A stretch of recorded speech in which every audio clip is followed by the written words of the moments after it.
Plant a tree for the future. Tanim tayo ng punong kahoy mga kaibigan.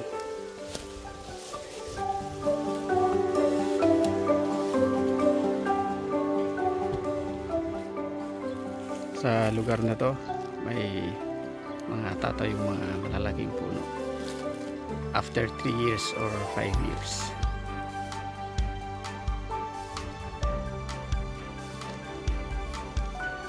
Yan, pati dito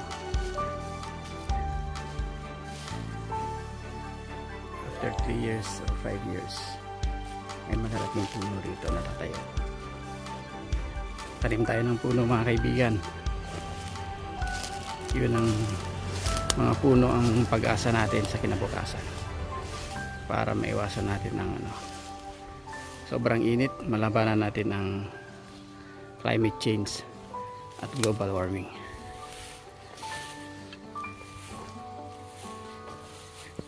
Yan.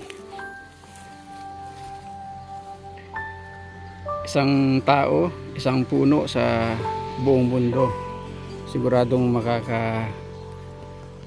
pag-reforest tayo or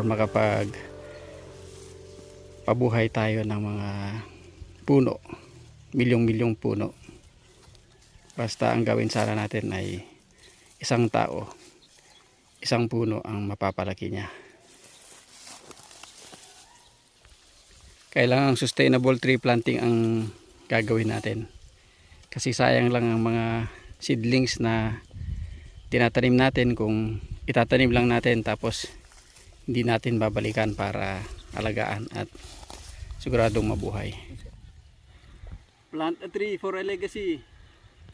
Lahat ng tao, magtanim tayo ng puno. Isang tao, isang puno. Siguradong malalabanan natin ang climate change at global warming. As always, keep believing and trusting the Lord. Keep safe and God bless.